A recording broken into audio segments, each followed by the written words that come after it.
நான் வந்து அதை விட கூடுதல் சிறப்புன்னு நான் சொல்ல வரேன். என்னன்னா, நான் 10,000 நூல்கள் மட்டும் வச்சில்ல, 5,000 தமிழிதழ்கள். 5,000 தமிழிதழ்கள்னா மொத்தம் 10 பீரோ, 10 பீரோ, 25 ரேக்கு, இவ்வளோலையும் போட்டு நான் வச்சுருக்கேன்.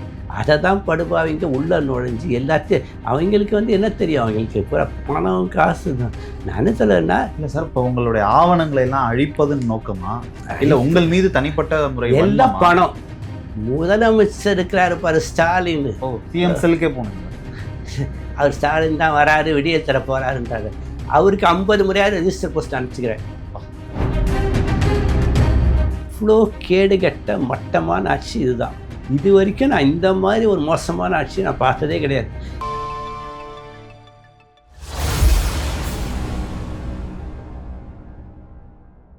உலகெங்கிலும் உள்ள ராவணா பார்வையாளர்கள் அனைவருக்கும் வணக்கம். நான் ராகவேந்திரன் பன்னீர்செல்வம். இந்த சிறப்பு நேர்காணலில் நம்மோடு இணைந்திருக்கிறார் டாக்டர் எம்ஜிஆர் நிகர்நிலை பல்கலைக்கழகத்தின் தமிழாய்வு துறையின் தலைவர், தமிழ் அறிஞர் சிவ வெற்றிவேல் அவர்கள். வணக்கம் ஐயா.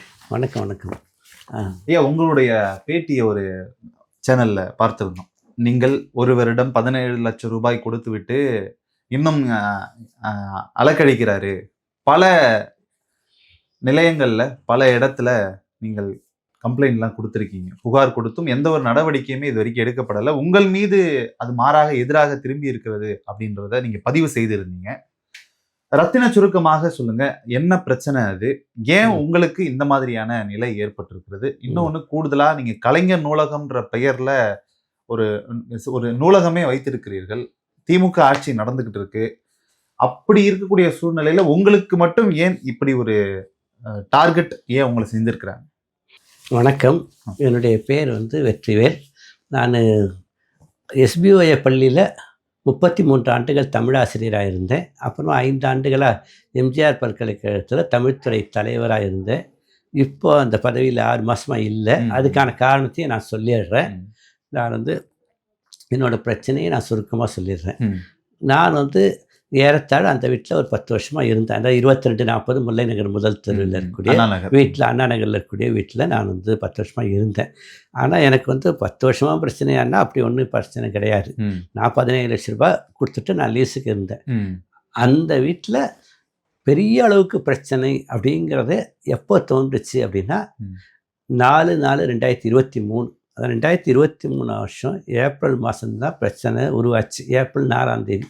ஏன் தேதியோடு சொல்கிறேன்னா, அதுக்கு 10 நாளைக்கு முன்னாடி தான் கமிஷனர் ஆஃபீஸில் போய் நான் வந்து ஒரு புகார் கொடுக்குறேன். அப்போது கமிஷனராக வந்து சங்கர் ஜிவால் தான் இருக்கிறாருன்னு நினைக்கிறேன். அவர்கிட்ட போய் நான் வந்து ஒரு புகார் கொடுத்தேன். அவர் வந்து புகாரை நல்லா படித்து பார்த்துட்டு, நான் கண்டிப்பாக உங்கள் நடவடிக்கை எடுக்கிறேன் கொள்கிறேன் அப்படின்னு பேசினேன். எப்போனா மார்ச் மாதம் 22ஆம் தேதி 2023. இது வந்து முக்கியமானது. அது வந்து கொடுக்குறேன். அந்த இத்தனையும் கமிஷனர் ஆஃபீஸில் போய் இப்படியெல்லாம் பண்ணுறாங்க, இப்படி பண்ணுறாங்க. கொஞ்சம் போலீஸ்காரங்களையும் கொஞ்சம் கண்டிங்க. அங்கே வந்து K4 வந்து நல்லா பேருங்க டெப்டி கமிஷனர் ரோஹித், அவர் வந்து தேவையில்லாமல் பிரச்சனை பண்ணிட்டாரு. நான் அவர் ஆஃபீஸுக்கு போகிறேன். போனாலே வந்து அங்கே வந்து பெனாசிர் அப்படின்னு சொல்லி ஒரு பெண் சப் இன்ஸ்பெக்டரு என்ன சொல்கிறாங்கன்னா, பகல்னு சொல்லதான், பகல் 3:30 மணிக்கு நான் போகிறேன். 3:30 மணிக்கு போனாலே என்ன, அவங்க மனைவியோட சாப்பிட்டுட்டு இருப்பார். இது கூட தெரியாமல் வந்துட்டிங்களா அப்படின்னு கேட்கும். கமிஷனர் ஆஃபீஸில் டெப்டி கமிஷனர் ஆஃபீஸில் போய் அதை பார்க்கறதுக்காக உட்காந்து போய் பகல் 3:30 மணி போல் உட்காந்தா, அதுதான் நான் சிஎம் செல்லில் போய் கேட்டப்போ கூட, அது எப்படி சார், அது நீங்கள் நான் அவங்க வீட்டுக்காக போனீங்க, நீங்கள் வந்து கமிஷனர் ஆஃபீஸில், அது எப்படி அவங்க மனைவியோட உட்காந்து, உங்களுக்கு என்ன அறிவே இல்லையா, பொண்டாட்டியோட அவங்க மனைவியோடு சாப்பிட்டுட்டு இருப்பார், இன்னத்துக்கு போய் வந்தியே அப்படின்னு சொல்லி கேட்டுச்சு அப்படின்லாம் நான் போய் சொன்னேன். சிஎம் செல்லையும் சொன்னீங்க? சிஎம் செல்லில் போய் நடவடிக்கை எடுத்தாங்களா? அதுதான் நடவடிக்கை எங்கே நடவடிக்கை எடுத்தா, நான் சொல்கிறப்ப சத்தியமாக சொல்கிறேன், எங்கள் அப்பா போலீஸ் ஆஃபீஸர், எங்கள் அப்பா தேவார கமிஷனராக இருக்கும்போது எங்கள் அப்பா டெப்டி கமிஷனராக இருந்தாங்க. இப்போ ஒன்றா நான் வந்து அந்த கமிஷனர் எல்லாத்துக்கும் ஆதாரம் வந்து இப்போ இவர் இருக்கார் இல்லைங்க, நேதாஜி டிவியோட ஓனர் வரதராஜன் வந்து எங்கள் அப்பாவுக்கு 2 படி கீழே தான் பணியாற்றினார். அதனால் வந்து அவருக்கு கூட தெரிஞ்சுக்கலாம்.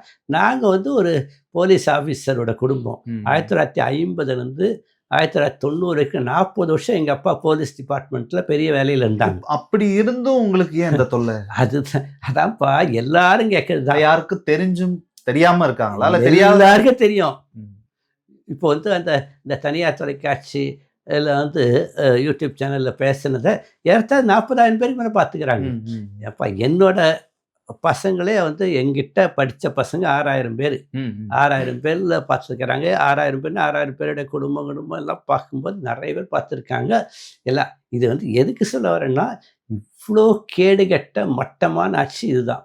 இது வரைக்கும் நான் இந்த மாதிரி ஒரு மோசமான ஆட்சி நான் பார்த்ததே கிடையாது. எத்தனையோ ஆட்சி பார்த்துருக்கேன் 60 வருஷமா. அதாவது இப்ப இருக்க தமிழ்நாட்டில் இருக்கக்கூடிய சூழல்ல பியூரோக்ராட்ஸ் தான் ஆட்சி செஞ்சுட்டு இருக்காங்கன்ற ஒரு விமர்சனம் இருக்கு. அப்படி இருந்துமே கூட நீங்க 40 வருஷமா உங்களுடைய தந்தையார் காவல்துறையில பணியாற்றி இருக்க உயர் பொறுப்புல இருந்திருக்கிறாரு.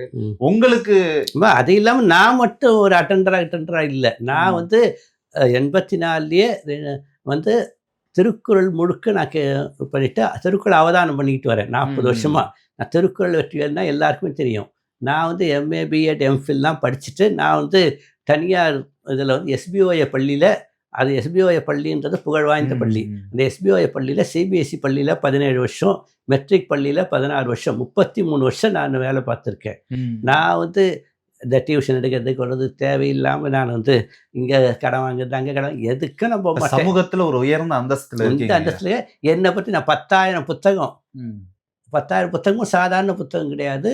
எல்லாம் பழைய காலத்து 100 வருஷம் பழமையான 100 புத்தகம். அது இல்லாமல் தமிழ் நீங்கள் வந்து இப்போ இந்த தடவை கூட அந்திமடைன்னு ஒரு பத்திரிகையில் வந்து ஏறத்தாழ 10 பேர் நூலகம் வச்சுங்கிறவங்க 10 பேரை வந்து பேட்டி கண்டு போட்டிருக்காங்க. அந்திமழை தொலைக்காட்சிக்கார அசோகன் சார் வந்து என்னை வந்து 2 வருஷத்துக்கு முன்னாடி எங்கள் வீட்டுக்கே வந்து யூடியூப்ல பேட்டி எடுத்தார். அந்த 10 பேர் உண்மையிலேயே எனக்கு 10 பேரையும் தெரியும். உண்மையிலே நல்ல நூலகம் வச்சு நல்லா நடத்துகிறாங்க. நான் வந்து அதை விட கூடுதல் சிறப்புன்னு நான் சொல்ல வரேன். என்னன்னா, நான் 10,000 நூல்கள் மட்டும் வச்சில்ல, 5,000 தமிழிதழ்கள். 5,000 தமிழிதழ்கள் தான் ஒரு குமுதத்திலேயே 100, ஆனந்த விடல்ல 100 அப்படி கிடையாது. ஒவ்வொரு இதழில் ஒவ்வொன்று வீதம் 5,000 தமிழிதழ்கள். தமிழ்நாட்டில் யாருமே வச்சிருக்க மாட்டாங்க. இது செய்தித்துறை செய்ய வேண்டிய வேலை. இது நான் வச்சிருக்கேன். அதே போல ஆவண காப்பகம்னு வச்சிருக்கேன். ஆவண காப்பகம்னா சாதாரண கிடையாது. 50 வருஷமா நடந்த முக்கியமான நிகழ்வுகள், வந்த நாளிதழ்கள், வார இதழ்கள் எல்லாத்தையும் நான் தொகுத்து வச்சிருக்கேன். இப்போ அதே போல 1968 ஜனவரி 12ஆம் தேதி எம்ஜிஆர் சுட்டாங்க பாருங்க, அந்த நிகழ்வை நான் வச்சிருக்கேன். எம்ஜிஆர் வந்து 1917 பிறந்தார்ட்டாங்களே, அவர் 1907 பிறந்தார். ஆனால் அதில் வந்து 1912 நான் பிறந்தேன்னு சொல்லியிருப்பார். இந்த ஆவணம் உட்பட நான் வச்சிருப்பேன். அதே போல வந்து ஆனந்த விட ஆசிரியரை 1987 மார்ச் மாதம் அவரை கைது பண்ணாங்க. பிஹெச் பாண்டியை வந்து சபாநாயகர். அந்த பேப்பர் நான் வச்சுருக்கேன். புரியுதுங்களா? அதே போல வந்து இந்த மாதிரி தமிழ்நாட்டில் நடந்த மிக முக்கியமான நிகழ்வுகள் எல்லாவற்றையும் நான் தொகுத்து வச்சுருக்கேன். எல்லாவற்றையும் நான் வந்து தொகுத்து வச்சுருக்கேன். மொத்தம் 10 பீரோ 25 ரேக்கு இவ்வளோலையும் போட்டு நான் வச்சுருக்கேன். அதை தான் படுபாவிங்க உள்ள நுழைஞ்சு எல்லாத்தையும் அவங்களுக்கு வந்து என்ன தெரியும், அவங்களுக்கு பூரா பணம் காசு தான். நான் என்ன சொல்லுன்னா, இல்லை சார், இப்போ உங்களுடைய ஆவணங்களை எல்லாம் அழிப்பதுன்னு நோக்கமா, இல்லை உங்கள் மீது தனிப்பட்ட முறை எல்லாம் பணம் ஒன்றுமே கிடையாது. எம் மேலே என்னத்தை நான் அவங்க அந்த 17 லட்சத்தை கேட்கக்கூடாது அப்படின்றதுக்காக தான். அது மட்டும் இல்லைப்பா, சுருக்கமாக சொல்லலாம், இதான் நடந்திருக்கு. அந்த வீடு வந்து கீழ் வீடு மேல் வீடு. நான் வந்து 17 லட்சத்துக்கு நான் மேல் வீட்டில் இருக்கிறேன். அவனுக்கு வந்து அவன் வந்து அதை வந்து 1.5 கோடிக்கு ஆக்சிஸ் பேங்க்லேயே வச்சு அடமானம் வச்சுருக்கான். அந்த கடன் வந்து 2.5 கோடி ஆயிடுச்சு. 2.5 கோடி ஆன உடனே அவன் வந்து அப்படி ஆக்சிஸ் பேங்க் அந்த புரோக்கருங்களை தெரியும்ல, அதை அவங்க பூரா எல்லாம் சேர்ந்து அந்த வீடை வந்து அவன் வந்து அப்படி கழிச்சு அவனுக்கு வந்து 60 லட்சம் தான் கடன்ற மாதிரி பண்ணிட்டாங்க போல பண்ணிட்டாங்க. அது உறுதியாக தெரியும். 60 லட்சம் அவனை கூப்பிட்டு என்ன பண்ணிட்டாங்கன்னா, எல்லாத்துக்கும் கையெழுத்து போடு, நீ வந்து இந்த வச்சுக்கோ, நீ வந்து ஓடி போயிடுன்ற மாதிரி அவனை வந்து வேலைக்கு விட்டாங்க. ஓகே. திருமங்கலம் போலீஸ் குறிப்பாக ரோஹித்து உள்பட ரோஹித்து, அண்ணாதுரை, ரத்தனகுமார், முகமது, அப்புறமா வந்து சிபுகுமார் எல்லாரும் பார்த்திங்கன்னா காவல்துறையில் இருக்கிற மோசமான பேரவடிகள். ஏன் அப்படி சொல்றீங்க சார்? என்ன ஆதாரத்தின் அடிப்படை? என்ன ஆதாரம்னா, அவங்க கிட்ட முகமதுன்ற சொல்கிறான், எங்கள் வீட்டுக்குள்ளே வந்துட்டு இதெல்லாம் இப்போ வச்சிருக்கேன், என்னெல்லாம் வந்து இது வீடெல்லாம் இது பண்ணிட்டாங்கன்னு சொன்னால், இது ஒன்றும் உங்கள் வீடு கிடையாது ம். அப்படின்னு சொல்கிறான். நான் உடனே கேட்டிருக்கலாம்ல, இதுனா உங்கள் அப்பா வீடான்னு கேட்டிருக்கலாம்ல. நான் கேட்கல. கேட்டால் அடிச்சிடுவானுங்க. ம். அவ்வளோ மோசமானவங்க. இல்ல உங்களுக்கு லீஸ் கொடுத்த தேதி முடிஞ்சு போயிடுச்சு, அதனால அப்படி லேஸுக்கு கேட்கறாங்க. அதான் 2016 போனால் 2018 முடிஞ்சிடுச்சு. ம். முடிஞ்ச உடனே நான் என்ன சொன்னேன், என் காசை கொடுத்துருன்னு. ம். காசு கொடுத்துருன்னு சொல்லும்போது அவன் என்ன சொல்லிட்டான்னா, இன்னொரு 2 வருஷத்துக்கு நான் புதுப்பிச்சிடுறேன். ம். நீ வந்து இன்னொரு இதை வந்து 20 லட்சமா கொடுத்துருந்தா. 20 லட்சம்னா கொடுக்க முடியாது, 17 லட்சம் தான் அப்படின்னு சொல்லிட்டு நான் 15 கொடுத்துருந்தேன். அப்புறம் இன்னொரு 2 கொடுத்துட்டு இன்னொரு 2 லட்சம் இவனுக்கு எக்ஸ்ட்ரா கொடுத்தேன். இவனுக்கு ஓ, சரி. 17 லட்சத்தை கொடுத்துட்டு இவன் வந்து நான் இது பண்ணிக்கிட்டேன். ம். நான் அப்படி இருக்கும்போது இவன் வந்து என்ன பண்ணிட்டான்னா, முழுக்கவே என்னை ஏமாற்றணுன்ற ஒரே நோக்கத்தோடு பண்ணுறான். நான் என்ன சொன்னேன்னா, அவன் வந்து எலக்ட்ரிக்கல் கான்ட்ராக்டர் தான். அவன் வைகை எலக்ட்ரிஷியன்ஸ் எலக்ட்ரிக்கல் கான்ட்ராக்டர் தான். அவனை வந்து எனக்கு வந்து ஹேண்டில் பண்ண தெரியாது. எனக்கு வந்து இன்ஃப்ளூயன்ஸுன்றது பெரிய அளவுக்கு இருக்குது. நான் வந்து சாதாரண ஆள் கிடையாது. நான் இப்போ வந்து நான் தமிழ் குடிமகன்கிட்ட படித்தவன், புரியுதுங்களா? முன்னாள் அமைச்சர் காளிமுத்து கூடவே இருந்தவன், புரியுதுங்களா? அதே போல் நேற்று சுந்தர வடிவேல் சொல்ல சொல்ல நான் எழுதி கொடுத்துருக்கேன். நேற்று சுந்தர வடிவேல் பொற்கோ சாரோட மாணவன். அப்புறமா இந்த மாதிரி வந்து நிறைய இருக்குது. ஏன் துரைமுருகன் தான் திருக்கொளி மருந்து என் புக்கையே வெளியிட்டார். சரி, அமைச்சர் துரைமுருகன். சரி. டெப்டி கமிஷனர் ரோஹித்துக்கு என்ன ரோல் இருக்குல்ல, அது ஏன் அவரை ஏன் நம்ம உள்ள இழுத்துருக்கோம்? அவர் வந்து டெப்டி கமிஷனர் ரோஹித் வந்து அங்கே K4ல இருக்கிறார். அவர் இருக்கும்போது நான் வந்து 2-3 தடவை அவரை வந்து பார்க்கணுன்றேன். அப்புறம் பார்க்க விடாமல் அந்த மெனாசின்னு தட்டிட்டு இருந்துச்சு. அப்புறம் ஒரு தடவை இத்தனைக்கும் நான் காலேஜுக்கு லீவ் போட்டு வரேன். லீவ் போட்டு வந்தோடனே அவர் அப்படியே உட்காந்துக்குவார். நான் அப்படி உட்காந்துட்டு இருப்பேன். அவர் ஏதோ வந்து மைக்கில் பேசுகிற மாதிரி அதில் வந்து நின்றுக்கிட்டு அந்த பெனாசின்னு ஒன்று இருக்கும், அந்த சப்ஜெக்ட். அது என்ன எழுதி கொடுக்குதோ அதை படிச்சுட்டு அவ்வளோதான். அதுக்குள்ளே ஒருத்தன் துப்பாக்கி எடுத்துகிட்டு ஒருத்தன் நின்றுட்டு இருப்பான் இல்லைங்க. அவன் வந்து அவ்வளோதான் சார் உங்களுக்கு நேரம். நான் என் கருத்து நான் சொல்லவே இல்லைன்னா, சார் அவ்வளோதான் சார் அப்படின்னா என்ன அர்த்தம் அப்படின்னு சொல்லிட்டு என்னை வந்து அனுப்பிச்சிடுவாங்க. நான் வந்து தெளிவாக சொல்கிறேன்ப்பா, இதை வந்து எங்கே வேணாலும் இது பண்ணிக்கிட்டோம். ரோஹித்து, பெனாசிரு, அங்கே சப் இன்ஸ்பெக்டரு, அவங்க 2 பேர் தான் முதல் குற்றவாளிகள், A1 குற்றவாளிகள். அடுத்தபடியாக ரத்தனகுமார்னு ஒரு இன்ஸ்பெக்டரு, அப்புறம் முகமது அப்படின்னு சொல்லி ஒரு இன்ஸ்பெக்டர். அவர் உங்கள் புகாரை காது கொடுத்து கேட்கவில்லை என்பது உங்களுடைய குற்றச்சாட்டு. காது கொடுத்து கேட்கல இல்லை, அவன் அந்த ஆள். நான் அப்படி காது கொடுத்து கேட்கலன்னா நான் வந்து அப்படி கேட்காதது நிறைய பேர். அவங்களெல்லாம் நான் A1 குற்றவாளின்னு சொல்ல மாட்டேன். வேற என்ன? அவன் தான் வந்து இவருக்கு ஜீப்பு கொடுத்து அனுப்பிச்சான். முருகன்றவனுக்கும் இருக்கும் ஜீப்பு கொடுத்து அனுப்புவான். ஒரு குற்றவாளி ஜீப்பில் வந்து போலீஸ் ஜீப்பில் வந்து இறங்குறான். வந்து இவன் தான் போய் அந்த கமிஷனர், டெப்டி கமிஷனர் ரோஹித் கிட்ட போய் புகார் கொடுக்குறான். என்னன்னு புகார் கொடுக்குறான்னா, இவர் வந்து கலைஞர் நூலகம் அப்படின்னு சொல்லி வச்சுங்கிறாரு அப்படின்னு சொல்லி புகார் கொடுக்குறான். அதை வந்து இது பண்ணிட்டு போய் விசாரிச்சுட்டு வான்னு சப் இன்ஸ்பெக்டர் அண்ணாதுரை இதெல்லாம் வந்து எல்லாரையும் அனுப்புகிறாங்க. அபிராமி, முன்னொரு ஜீப் டிரைவர் எல்லாரும் வந்து நிற்கிறாங்க. அவன் வந்து என்ன புகார் கொடுத்தான், அவன் வந்துமா அவன் வீட்டில் கஞ்சா வச்சுங்கிறாங்க அப்படி இப்படின்னு புகார் கொடுத்தான்னா, நீ வந்து இன்ஸ்பெக்டரை போட்டு அனுப்பலாம், டெப்டி கமிஷனர் 10 போலீஸை கூட எங்கள் வீட்டுக்குள்ளே விடலாம். அவன் என்ன கம்ப்ளைண்ட் கொடுக்குறான் உங்ககிட்ட? நூலகம் அமைக்க அவர் கலைஞர் நூலகம்னு வச்சுங்கிறாருன்னு சொல்லி கம்ப்ளைண்ட் கொடுக்குறான். அதுக்கு போய் நீ வந்து கதவை அப்படி உடச்சிக்கிட்டு வர்றேன்னா, சவுக் சங்கர் வீட்டில் நடந்த மாதிரி எங்கள் வீட்டில் நடந்திருக்கும். நான் வந்து கதவை திறந்து விட்ட வசி உள்ள வந்துட்டான். இதை நீங்க மேலதிகாரிகளுக்கு புகார் தெரிவிச்சீங்களா? கமிஷனருக்கு? முதலமைச்சர் இருக்கிறாரு பாரு, ஸ்டாலின். சிஎம் செல்லுக்கே போனீங்களா? அவர் ஸ்டாலின் தான் வராரு, விடியல் தர போறாருன்றாரு. அவருக்கு 50 முறையாவது ரெஜிஸ்டர் போஸ்ட் அனுப்பிச்சுக்கிறேன். ரெஜிஸ்டர் போஸ்ட்ல 50 முறை அனுப்பிச்சுக்கிறேன். எவனாவது இல்லைன்னு சொல்லட்டும். உள்துறை செயலாளருக்கு நான் 50 முறையாவது அனுப்பிச்சுக்கிறேன். ஒரு முறை அனுப்பிச்சாலே நடவடிக்கை எடுத்துருவாங்க சிஎம் செல். இத்தனைக்கும் நான் சும்மா சாதாரண போஸ்ட் அனுப்பிச்சேன்னா, சார் என்ன நீங்கள் வந்து எழுதி நீங்கள் வந்து பாட்டு நீங்கள் கற்பனையில் தூக்கி எங்கேயாவது மூலையில் போட்டு வச்சுருப்பீங்க, நீங்கள் எனக்கு அனுப்பிச்சிங்களா சொல்லுங்க அப்படின்னு சொல்லி கேட்பாங்க. நான் அனுப்பிச்சதுக்கான ரெஜிஸ்டர் போஸ்டோட அக்னாலஜ்மெண்ட்டை ஒட்டி நான் வச்சுருக்கேன். எதுன்னு சொல்லிட்டு வர சொல்லுங்க பார்க்கலாம். 50 அனுப்பிச்சுமே இந்த நடவடிக்கையில் என்ன? 50 ஒரே நாளில் கூட அனுப்பல, வாரத்துக்கு ஒன்று அனுப்பிச்சுக்கிறேன். வாரத்துக்கு ஒன்று அனுப்பிச்சுக்கிறேன் சிஎம் செல்லுக்கு. என்னத்தங்க அது? உங்கள் தொகுதியின் முதல்வர், உங்கள் வீட்டில் முதல்வர், உங்கள் பக்கத்து வீட்டில் முதல்வர், உங்களோட பெட்ரூமில் முதல்வர்லாம் இவன் வந்து இது பண்ணுறானே. எத்தனை நான் உங்களுடன் ஸ்டாலின் அப்படின்னு மேலாப்பில் போட்டே ஒன்று அனுப்புவேன். உங்களோட முதல்வர் அப்படின்னு போட்டு நான் 4-5 லெட்டர் ரெஜிஸ்டர் போஸ்ட் அனுப்பிச்சிக்கிறேன். சத்தியமாக சொல்கிறேங்க, முதல்வர் மேலே கூட அவ்வளோ முதல்வர் சுத்திக்கிறவனா என்னங்க பண்ணுறான்? முதல்வர் சுற்றி இருக்கிறேன். இப்போ நீ ஆகட்டும், நீங்களாகட்டும், நாங்களாகட்டும் முதலமைச்சராக வரேன்னு வச்சுங்களேன், நான் வந்து எனக்கு கையெழுத்து போடுறது தான் வேலை. நான் கையெழுத்து போட்டு போவேன். முதலமைச்சர் அவன் சுத்திக்கிறவன். முதலமைச்சர் சிஎம் செல்ல 150 பேர் இருக்கிறாங்க. சிஎம் செல்லுக்கு தனி அதிகாரிகள் பார்க்கிறாங்க. 10 ஐஏஎஸ் அதிகாரிங்க இருக்கிறாங்க. 10 ஐஏஎஸ் அதிகாரிங்க இருக்காங்க அவங்களோட செக்ரட்டரியாவே. அதே போல அவங்களுக்கு கீழே வந்து ஏறத்தாழ 100 பேர் இருக்கிறாங்க.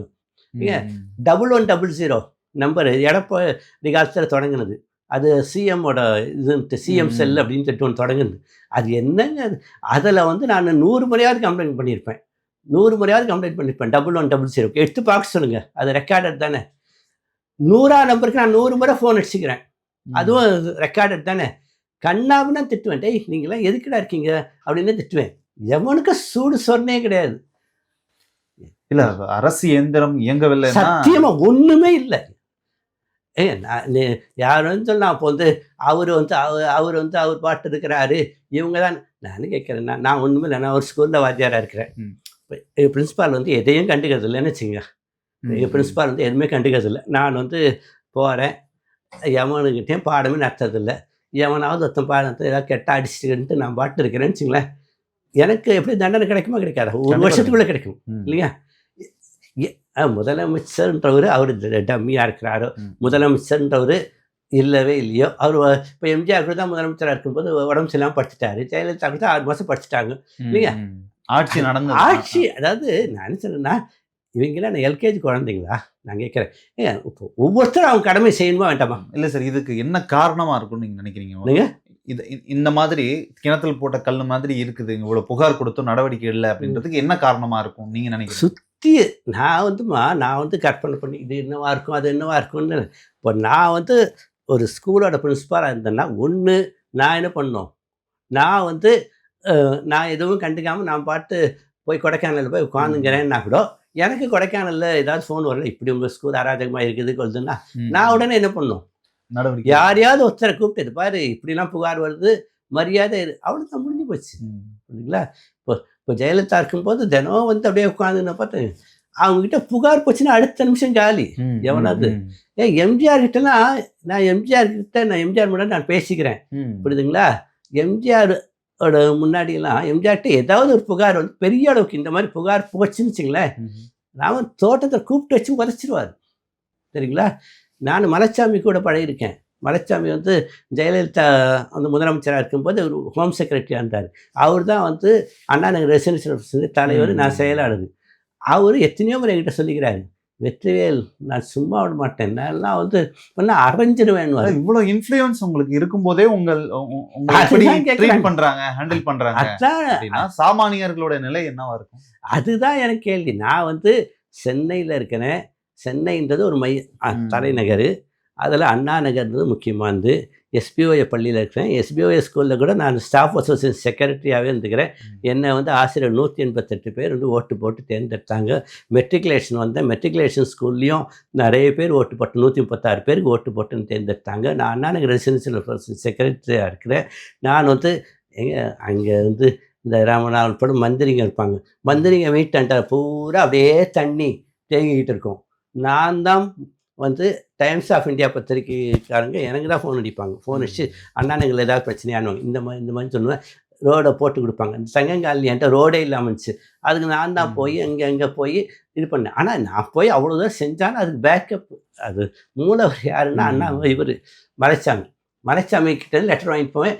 மலைச்சாமியில் வந்து சொன்னான்னு அடுத்த நிமிஷம் செஞ்சிருவாங்க. இப்போ இந்த விவகாரங்கள் இப்போ உங்களுடைய 17 லட்சம் மீட்பதற்கு வேற என்ன நடவடிக்கையை நீங்க எடுக்கலான் இருக்கீங்க? உங்களுடைய எதிர்பார்ப்பு? இல்லை, நான் வந்து அடுத்த கட்டமா என்ன பண்ணலான் இருக்கேன்? அடுத்த கட்டமாக போய் சிஎம் வீட்டில் போய் மறியல் பண்ணலான்னு தான் இருக்கிறேன். சிஎம் வீட்டையே நான் இன்னைக்கு பார்க்க போனால் அங்கே பேரை சொல்லக்கூடாது, அந்த பேரே சொல்ல ஒருத்தர் புத்தக கண்காட்சியில் ஒரு பொறுப்பாளர், அவருக்கே நான் ஃபோன் வச்சேன். சார் உங்கள் பிரச்சனை தீர்த்து வைக்கிறேன்னாரு.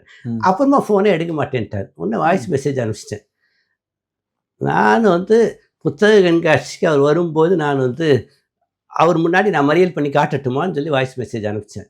அனுப்பிச்ச உடனே அப்புறமா வந்து ஒரு தடவை ஃபோன் எடுத்து, சார் நான் இங்கே வந்து திருக்குறளுக்கு ஒரு வரி உரையெல்லாம் உங்ககிட்ட பதிப்பிச்சேன் கொண்டேன், அதோட நட்பு இருக்கட்டும் சார், இனிமேலுக்கு நம்ம நட்பு வேணாம் சார்ன்னு சொல்லிட்டு வச்சிட்டாரு. சரிப்போ அவ்வளோதான். இல்ல நீங்க முதலமைச்சரை மறியல் செய்து முதலமைச்சர் வீடு முற்றுகையிடுவேன்னு சொல்றதன் போது அவருக்குள்ள ஒரு பயம் இருக்கும் தானே.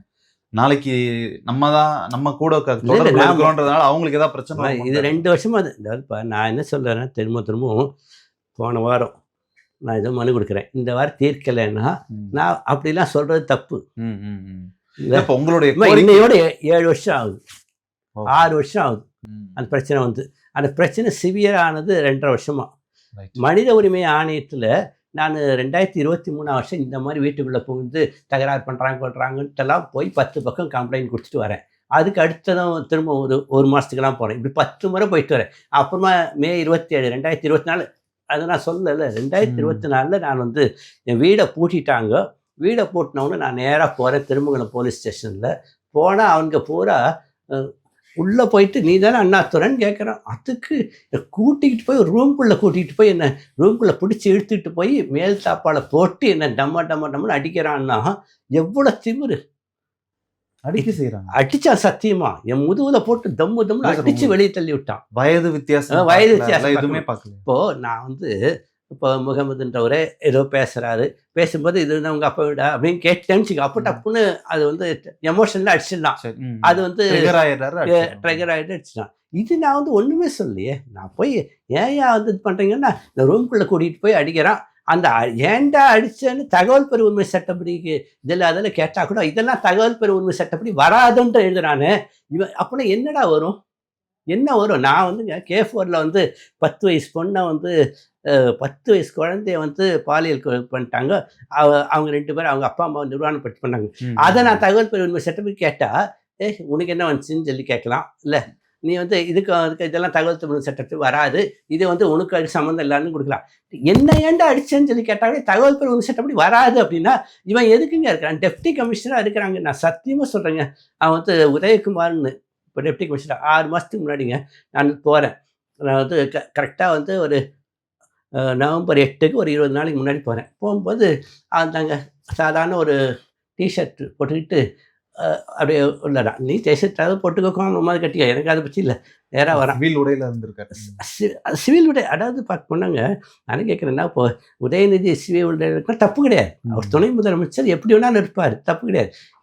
ஒரு டெப்டி கமிஷனர் ஐபிஎஸ் ஆஃபீஸர் ஒரு நாள் கூட அந்த ஆள் வந்து யூனிஃபார்மில் வரவே மாட்டாங்க. நேராக வருவார், அப்படியே வந்து ஒரு பனியனை மாட்டிக்கிட்டு வருவார், அப்படியே செல்ல பேசிட்டு அப்படியே வந்து உட்காந்துட்டு நான் அவர் பார்க்கறதுக்கு 6 மணிக்கு போவேன். 6 மணிக்கு போனால் அவர் 7 மணிக்கு வருவார். சரி வா, ஒரு சில சமயம் 5 மணிக்கு போவேன். 5 மணிக்கு உடை என்ன வேணா அணிஞ்சிட்டு வரட்டும், நமக்கு பிரச்சனை பிரச்சனை போனேன். ஒரு தடவை போனேங்க, ஒரு அக்டோபர் மாதத்தில் ஒரு நாள் போனேன். அக்டோபர் 10-11 தேதி போல் போகிறேன். உள்ளே போனேன். அப்போ வந்து ஜெயபிரகாஷ் ஒருத்தன் தான். அவன்தான் இந்த மாதிரி நான் வந்து எல்லாத்துக்கான ஆதாரத்தையும் கொண்டு போகிறேன். இதை பாருங்கள் இப்படி பண்ணாங்க அப்படி பண்ணாங்கன்னு எல்லாத்தையும் அவர் பார்த்து சரிங்க நான் வந்து அங்கே அசிஸ்டன்ட் கமிஷனர் பிரம்மானந்தா இருப்பார் திருமங்கலம் போலீஸ் ஸ்டேஷனில், அவர்கிட்டயே கொடுக்குறேங்க.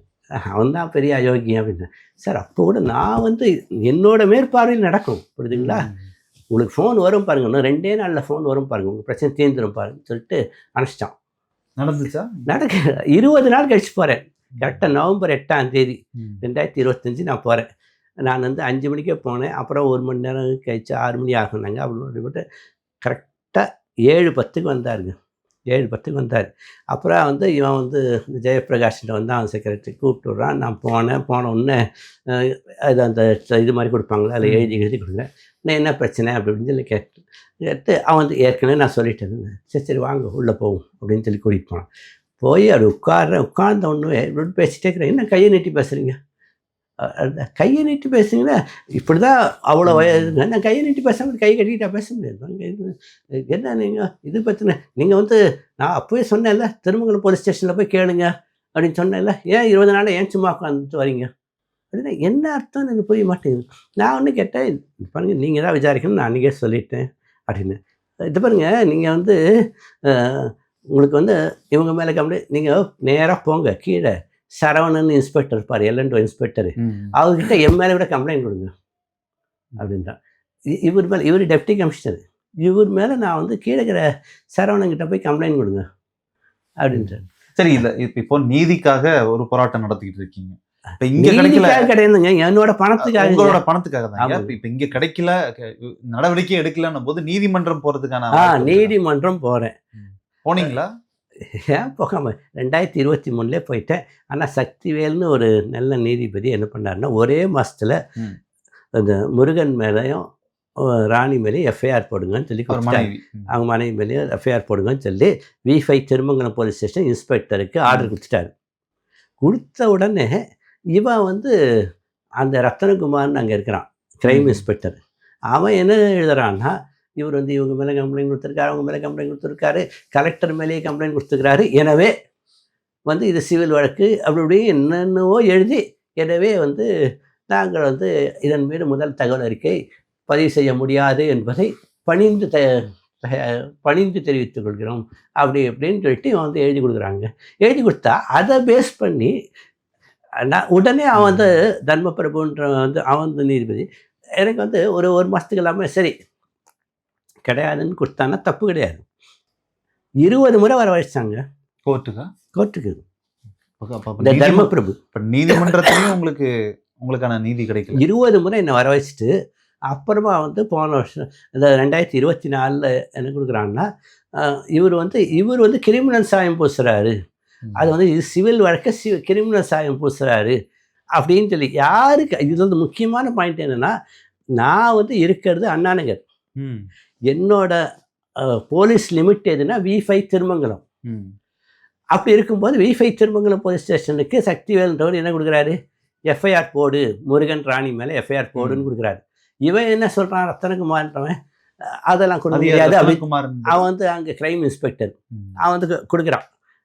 நீ வந்து என்ன பண்ணணும், திரும்பவும் வந்து V5 திருமங்கலம் போலீஸ் ஸ்டேஷனுக்கு தானே நீ கொடுக்கணும். இவன் என்ன பண்ணிட்டான்னா அதை வந்து எப்படியோ V4 ராஜமங்கலம் போலீஸ் ஸ்டேஷன் அப்படின்னு போட்டு அவங்களுக்கு வந்து நான் இன்னும் V4 ராஜமங்கலம் போலீஸ் ஸ்டேஷன் இன்ஸ்பெக்டருக்கு மேலே புகார் கொடுத்த மாதிரி போட்டு அவர் மேலே வேணும்னே புகார் கொடுக்குறான்ட்டு ஒரு நீதி தீர்ப்பு கொடுக்குறாங்க. இதெல்லாம் வந்து ஒரு மேஜிஸ்ட்ரேட் வந்து ஒருத்தன் வந்து இப்படி கொடுக்கறது எவ்வளோ. இதை வந்து நான் வந்து பதிவாளருக்கே அனுப்பிச்சிட்டேன். அந்த பதிவாளருக்கு, நீதிமன்ற பதிவாளருக்கு அனுப்பிச்சிட்டேன், இப்படி இருக்குது அப்படி இருக்குன்னு சொல்லிட்டு. ஆனால் இதோட ஜெராக்ஸ் காப்பி அனுப்பல, ஆனால் எல்லா நம்பரையும் போட்டு நான் அனுப்பிச்சிட்டேன். அனுப்பிச்சதுக்கு இப்போ வந்து பெண்டிங்கில் தான் இருக்குது. இது வந்து இவ்வளோ தூரம் அராஜகம் பண்ணுறாங்க. அதுக்கிடையில் நான் வந்து இது முக்கியமானது சொல்லவே இல்லை. நேரம் ஆயிடுச்சா? இல்லை, இப்போ முதலமைச்சர் நேரில் பார்க்கக்கூடிய ஒரு வாய்ப்பு கிடைக்குது. இனிமேல் நான் நேரில் பார்க்க ஒருவேளை கிடைக்குது. ஒருவேளை நேரில் நீங்கள் முதலமைச்சரை பார்த்து இந்த விஷயத்தை பற்றி நீங்கள் விரிவாக சொல்கிறீங்க அப்படிங்கும்போது அவர் நடவடிக்கை மேற்கொண்டு எடுப்பாருன்ற ஒரு நம்பிக்கை இருக்குல்ல? சத்தியமாக இல்லை. ஒன்றா இப்போ 15 லட்சத்தை ஒன்றா கொடுத்துட்டு அடுத்த நிமிஷமே என் வீட்டுக்கு ஆள் அனுப்பிச்சு உடச்சிடுவாங்க. அவங்க ஆளுங்கெல்லாம் அவ்வளோ ரவுடிங்க தான் அவங்க ஆளுங்க பூரா. எவங்க இப்படி நடவடிக்கை எடுக்கிறான் இப்போலாம்? வெறுத்து போயிட்டேங்க. கலைஞர் நூலகம்னு வைத்திருக்கீங்க, குறைந்தபட்சம் அதுக்காகவாவது அவர்கள் நடவடிக்கை எடுப்பாங்க இல்லையா? அந்த நம்பிக்கை இருக்கணும். நானுங்க இப்போ வந்து நான் முக்கியமாக சொல்லியிருக்கேன், எம்ஜிஆர் நியூஸில் நான் வேலை பார்த்துருந்தேன் தமிழ் ஹெச்ஓடியா. யார் அதுக்குன்னு தெரியும், ஏசி சண்முகன் தான் அதுக்கு சேர்மன். அவனோட பையன் வந்து அருண்குமார் என்கிட்ட 30 வருஷத்துக்கு முன்னாடியே என்கிட்ட படித்தவன் தான். அதே போல் அவருடைய மச்சான் ரவிக்குமாரோட பையன் பொண்ணு எல்லாரும் என்கிட்ட படித்தாங்க. அவங்க குடும்பமே என்னோடய ஸ்டூடெண்ட் தான். அப்படி இருக்கும்போது நான் வந்து அங்கே தமிழ் ஹெச்ஓடியாவாக இருக்கிறேன். என்னை வந்து நான் வந்து கரெக்டாக தேதியோடு சொல்கிறேங்க, ஜூலை 3ஆம் தேதி வந்து போன வருஷம் நான் வந்து போனால் நான் திருமங்கலம் போலீஸ் ஸ்டேஷன்லேருந்தே உட்காந்துட்டு மறியல் பண்ணுவோன்ட்டு உட்காந்தேன். அந்த V5 திருமங்கலத்துலேருந்து ஒரு ஏறத்தாழ 10 பேர் வராங்க. அந்த உள்ளேருந்து வந்துட்டு என்னை வந்து பிடிச்சி இருக்கிறாங்க. நான் வந்து தெளிவாக சொல்லிட்டேன், ஒரு எஃப்ஐஆர் போடுறதுக்கு துப்பு இல்லாதவெல்லாம் எதுக்குங்க இருக்கிறாங்க? எஃப்ஐஆர் வந்து நான் வந்து சொல்கிறேன், நான் எஃப்ஐஆர் போடுன்ட்டு எத்தனையோ பேர் சொல்லிட்டேன். ஆனால் பாவம் இந்த விஷயத்தில் டெப்டி கமிஷனர் ஸ்நேகப்பிரியாவும் எத்தனை முறை சொன்னாங்க, எப்படி எஃப்ஐஆர் போடாமல் உண்டா இருக்கீங்க அப்படின்னு சொல்லி அவங்க கத்தின உடனே எஃப்ஐஆர் போட்டாங்க. எஃப்ஐஆர் போட்டுட்டு யார் எஃப்ஐஆர் பதிச்சாங்களோ அவன் இருக்கிறான் பாருங்க, ரத்தனகுமார், அவன் கையெழுத்தே போடல, எங்கிட்டையும் கையெழுத்தே வாங்கலை. யார் குற்றவாளிகள், சந்தேகத்துக்கிற மாதிரி குற்றவாளிகள் பேர் ஒன்றுமே கிடையாது, எதுவுமே இல்லாத நான் இதை வச்சு நாக்கா வடிக்க முடியும். அது எஃப்ஐஆரே இல்லையா? அப்படி ஒரு எஃப்ஐஆர் போட்டு இதை வந்து அதெல்லாம் மேல்கோட்டில் பார்த்துக்கலாட்டா இது இது வந்துங்க இவ்வளோ மோசமாக எஃப்ஐஆர் போடுறான். ரொம்ப நீங்க சொல்றது எல்லாமே ரொம்ப அதிர்ச்சி அளிக்குது. நான் எல்லாத்துக்கும் நாங்க ஏதாவது நமக்கு ஏதாவது பிரச்சனைன்ட்டு காவல் நிலையமோ இல்ல நீதிமன்றமோ சென்றால் கூட கிடைக்குமா கிடைக்காது கொலை பண்ணிடுவாங்க இப்போ. ஆனால் இன்னொரு 2-3 மாதம் பண்ண மாட்டானுங்க. ஆனால் போலீஸ் டிபார்ட்மெண்ட் நல்லா தானே இருந்துச்சு, ஓரளவுக்கு நல்லா இருந்துச்சு. ஆனால் எப்போவுமே போலீஸ் டிபார்ட்மெண்ட் நல்லா இருக்காது, அது எனக்கு தெரியும். ஏன்னா எங்கள் அப்பாவே போலீஸ் ஆஃபீஸர் இருக்காங்க. நான் வந்து அவர் வீட்டில் சொல்லுவார் நானே வந்து போலீஸ் என்எஸ்எஸ் கம்யூனிட்டி சர்வீஸ் சொல்லிட்டு காலேஜ் படிக்கும்போது நான் இருந்திருக்கேன் போலீஸோட என்எஸ்எஸ் கம்யூனிட்டி. அப்போ வந்து அந்த பத்திரப்பதி அவர் பேர் அவர் பேர் வந்து ஐஜி ஒருத்தர் இருந்தார், முகமது அலி இருந்தார். அவர் தலைமையில் நடந்துச்சு. நான் பல இடத்துக்குள்ள நான் போவேன், போலீஸ் ஸ்டேஷன் தருவா போலீஸோட இருப்பேன், போலீஸோட ரவுண்ட்ஸ் போகிறது கூட இந்த மாதிரிலாம் கூட இருந்துக்கிறேன் காலேஜ் படிக்கும் போதெல்லாம். அப்பவே தெரியும். இங்கே சொல்கிறது சட்ட ஒழுங்கு ப்ளஸ் நீதித்துறை மேலேயே ஒரு பெரிய கேள்வி. எப்போ நான் சொல்கிறேங்க 40 வருஷமாக நான் பார்க்குறேன். அல்ல அதன் மீது போலீஸு சப் இன்ஸ்பெக்டர் இன்ஸ்பெக்டரில் எல்லாம் நான் 40 வருஷம் பார்க்குறேன். அதே சமயத்தில் எல்லாம் நான் போயிங்க நான் எத்தனையோ முறை நான் எங்கள் அண்ணன் ரெசிடென்சியல் தலைவரை மாதிரி சமைத்தார், செக்ரட்டரியாக இருக்கும்போது எங்கிட்ட தான் அண்ணாநகரில் இருக்கிறவங்களாம் வருவாங்க, வந்து ஏதாவது பிரச்சனைனா நான் போவேன். அப்போ இவர் அருண் தான் வந்து அங்கே டெப்டி கமிஷனராக இருந்தார். அசிஸ்டன்ட் கமிஷனராக கருணாநிதினு ஒருத்தர் இருந்தார், அசிஸ்டன்ட் கமிஷனர். அவர் ஃபோன் தான் நான் அவர் ஃபோன் நம்பர் பார்த்துக்கிறேன். எங்கள் திலகவதி ஐபிஎஸ் எனக்கு நல்லா தெரியும், அவங்களுக்கு ஃபோன் வச்சுருந்தாங்கிறேன். யாரும் எடுக்கிறது இல்லையா? எடுப்பாங்க பேசுவாங்க. இப்போ இந்த நேரத்தில் இந்த மாதிரியான சூழல்ல நீங்கள் அதிகாரிகளும் உங்கள் தந்தையாருடைய கூட வேலை பார்த்தவங்க அதற்கு பிறகு வந்த அந்த இன்ஃப்ளூயன்ஸை பயன்படுத்தி நீங்கள் எந்த இன்ஃப்ளூயன்ஸ் வேண்டாங்க. ஏங்க நான் ஒன்றும் ஆட்டோக்காரனு ரிக்ஷாக்காரனு கிடையாது. நான் வந்து ஒரு பொறுப்பில் இருந்தேன். எல்லாரும் இப்போ எனக்கு குறைந்தபட்சம் நீங்கள் ஒரு போலீஸ் ஃபேமிலி சார், உங்களுக்கு சீக்கிரமாக அது முடிஞ்சிருக்குமே. ஏன் முடிக்காம நான் வந்து அதாங்க ஒரு ரவுடி கூட்டம் ஒன்று இருக்குது. அது வந்து எப்படின்னு எனக்கு விவரிக்க முடியல என்னால். இருக்காதுங்க இந்த இடத்துல யாரை பார்ப்பது, அதிகாரத்தை அதிகாரிகளை பார்க்கறதா ஆட்சியாளர்களை பார்க்க ஒன்றுமே வேண்டாங்க. 2006 எங்கள் வீட்டில் வந்து நான் கிரெடிட் கார்டு வாங்கினேன்னு கொண்டேன். அது வந்து நான் வந்து கரெக்டாக கட்டிட்டேன். இருந்தாலும் திடீர்னு ஒரு நாள் வந்துட்டு கெட்ட வார்த்தையில் திட்டினான். ஃபோனை கொடுத்துட்டு ஃபோனை வந்து இப்படியே வச்சுட்டு திட்டினான். அப்புறம் இந்தாங்க அவர் பேசுகிறாரு அப்படின்னு சொன்னான். எடுத்த உடனே ஏதோ ஃபோன் தவக்குன்னு நான் வந்து செல்லை பிடிங்கிட்டு உள்ள வச்சுட்டேன். செல்லை கொடுங்கண்டா. அவன் ரவுடி மாதிரியே தான் இருந்தான். செல்லெல்லாம் கொடுக்க முடியாது போடா அப்படின்னு சொல்லிட்டு அடிச்சிருவான்டான் நாய் அப்படின்னு சொல்லிட்டு ஒரு கத்தனம் பாருங்கள். கத்தனோடனே எவனும் வரமாட்டான், ஆனாலும் ஓடிட்டான். நான் ஒன்று அந்த செல்லு கம்ப்ளைண்ட்டு பத்மநாபன் ஒரு சப் இன்ஸ்பெக்டர் அந்த ஆள்கிட்ட கொடுக்குறேன். இதை பாருங்கள், நான் வந்து சொல்கிற வரைக்கும் அவங்ககிட்ட திருப்பி கொடுக்கக்கூடாதுன்னு சொல்கிறேன். இது நான் அக்டோபர் 14 சொல்கிறேன். கரெக்டாக நான் அக்டோபர் 19 போல் போனால் 2 நாளைக்கு முன்னாடி வெள்ளம் வந்துச்சு இல்லைங்க. அப்போது இந்த டேபிள் மேலே தான் வச்சுருந்தாங்க. இவ்வளோ தூரம் வெள்ளம் வந்துச்சுங்க. உங்கள் கம்ப்ளைண்ட்டை இழுத்துட்டு போயிடுச்சு. காக்கா வடை சுற்றுறாங்க.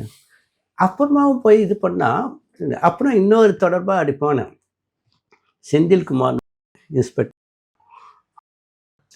பயங்கர கேடி. அவன் வந்து அதுக்கு அப்போ நான் வந்து அப்போ நீங்கள் அதிகாரிகளை ஒருமையில் பேசுறது அது உங்களுக்கு பின்னாடி எதுவும் பிரச்சனைங்க ஏற்படுத்தும்.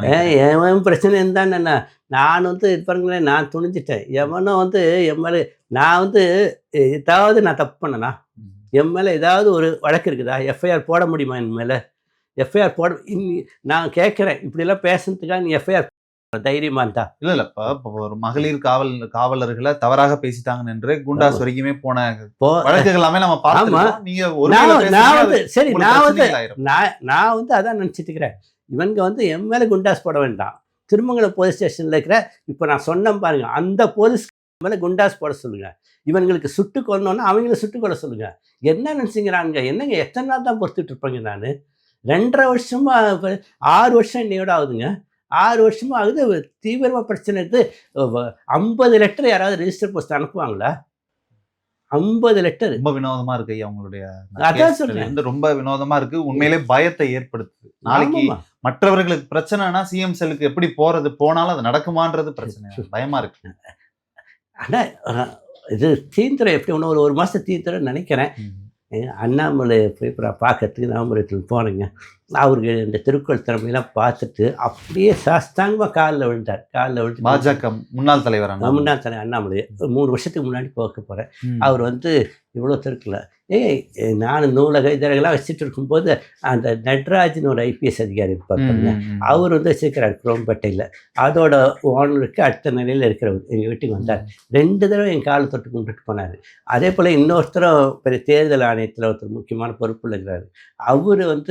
அவர் வந்து என்கிட்ட வந்து காலில் வந்து ஆசீர்வாதம் வந்தார். அந்த மாதிரி பெரிய பெரிய ஆட்கள் பூராவே வராங்க. நான் என்ன சொல்கிறேன்னா, பெரிய ஆளுங்கள்லாம் எனக்கு தெரியும். ஆனால் இன்ஃப்ளூயன்ஸை பயன்படுத்த போகிறது இல்லை.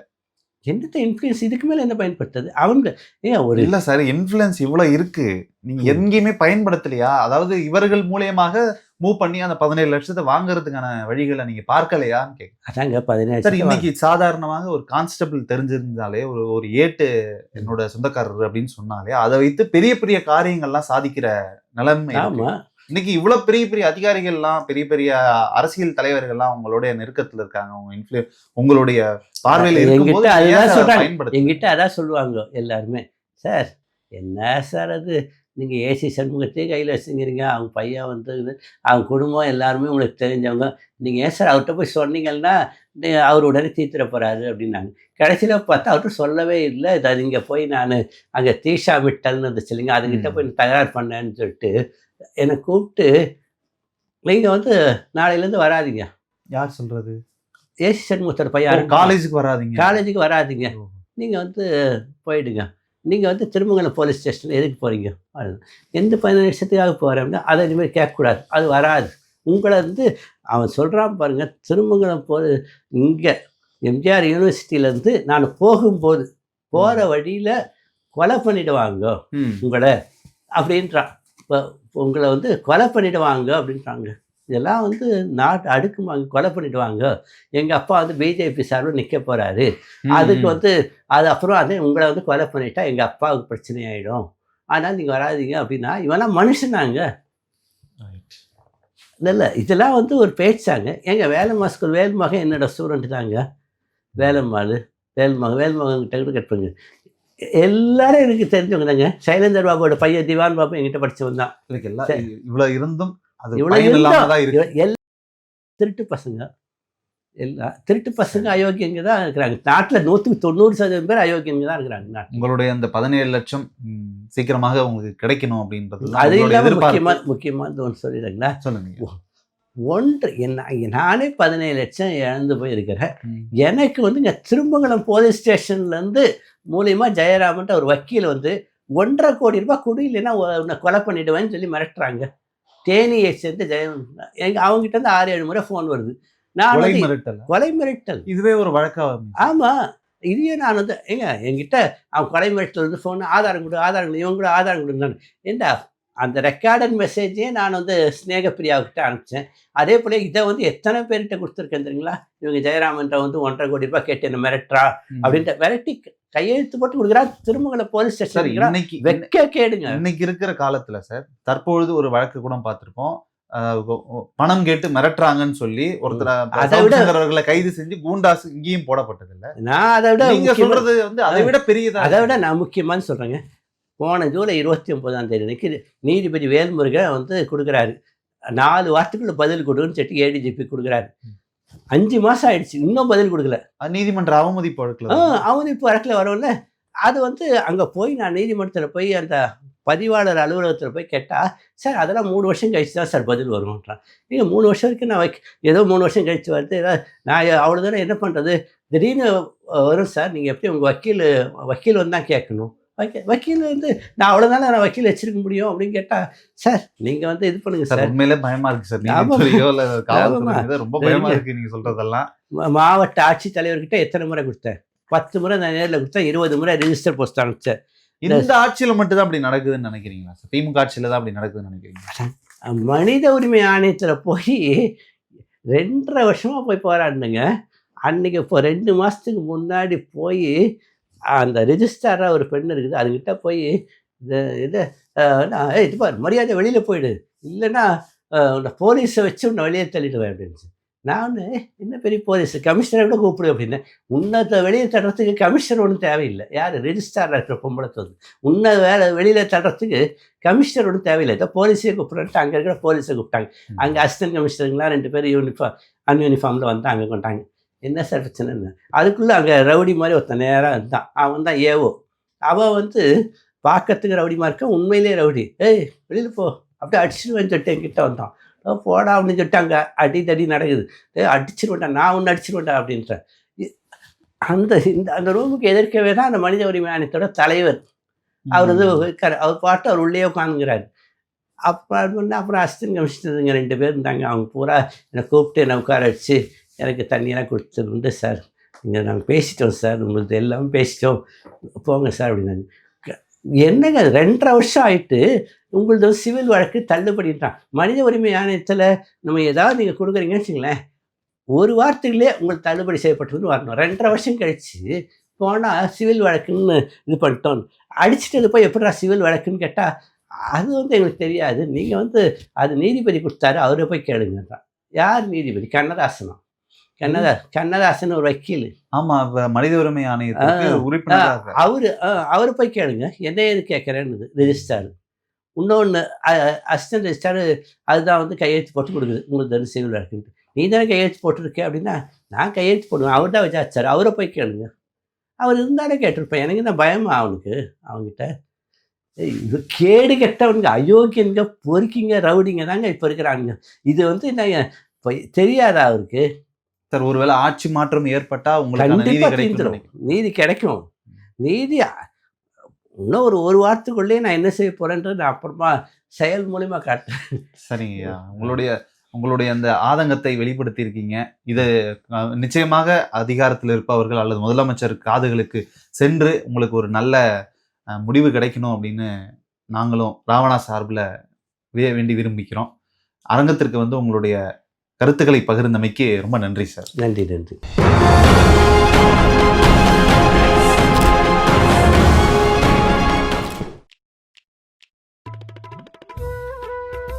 சார் ரெடினா சொல்லுங்க சார், ரோலிங் போயிடலாம்.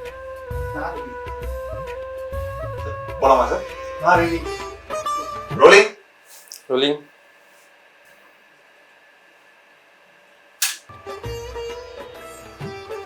சார் ரோலிங் ஆகிட்டு இருக்கு, ஆரம்பிக்கலாம் சார். சார்